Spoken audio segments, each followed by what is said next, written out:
लांजीच्या अभिमानाला आज पुन्हा एकदा नवा तेज मिळालाय।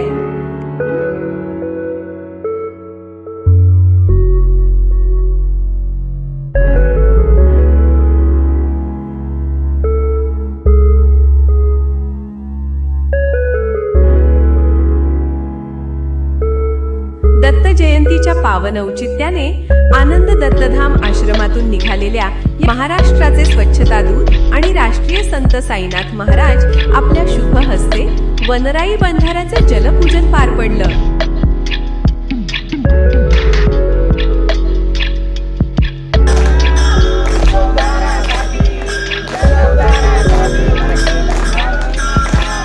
या पवित्र पदयात्रेनं लांजीच्या भूमीत स्वच्छतेचा, संस्कारांचा आणि जनजागृतीचा दिवा पेटवला।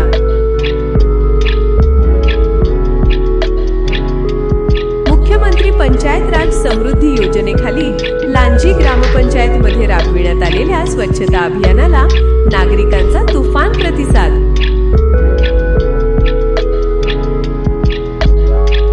प्लास्टिक मुक्त गाव, डास मुक्त परिसर, स्वच्छ, समृद्ध आणि सुजलाम सुफलाम लांजी घडवण्याचा संकल्प आज संपूर्ण गावानं सामूहिकपणे उचललाय। सरपंच मारुती वेकुलवार यांच्याकडून शासनाच्या विकास कामांचा पारदर्शक लेखाजोखा आणि भविष्यातील योजनांची स्पष्ट माहिती, विद्यार्थ्यांचं सकस मार्गदर्शन आणि जिल्हा परिषद शाळेचा दणदणीत सहभाग। या पवित्र कार्यात पत्रकार, अधिकारी, सेवाभावी कार्यकर्ते सर्वांची उपस्थिती लांजीच्या विकासाची नवचेतना बनली। आणि या क्षणी सरपंचांनी दिलेली मोठी घोषणा, ग्रामपंचायत मार्फत गावकऱ्यांना विनामूल्य भोजन ताटे आणि चहा पानासाठी 500 स्टील कप उपलब्ध करून देण्यात येतील।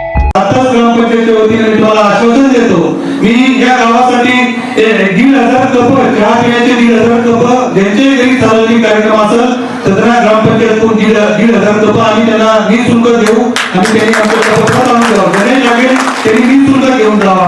आणि परत 2,000 स्टीलचे ताटे सुद्धा मी ग्रामपंचायतीच्या वतीने निःशुल्क कार्यक्रमासाठी देऊ। या गावामध्ये कुठेच प्लास्टिक होणार नाही याची आम्ही पुढे दक्षता घेऊ। चला जाऊया लांजी गाव पाहूया, स्वच्छता अभियान राबूया, स्वच्छता अभियान राबूया। आणि मग देवा दत्ता दत्त या गजरात आश्रमातून आलेल्या भक्त मंडळींची पदयात्रा लांजीचे रस्ते स्वच्छतेने उजळले। मालवाडा, नेर, लिंबायत सर्वच ठिकाणी नागरिकांचा उत्स्फूर्त सहभाग।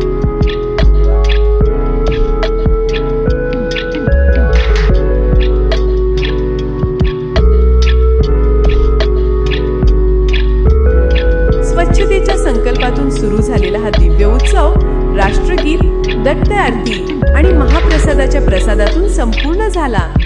आज लांजीने दाखवून दिलंय की जेव्हा नागरिक आणि प्रशासन एकत्र येतात तेव्हा विकास फक्त बोलण्यात नाही तर कृतीत दिसतो। लांजी बदलतंय, लांजी उभं राहतंय, लांजी प्रगतीकडे वाटचाल करतंय।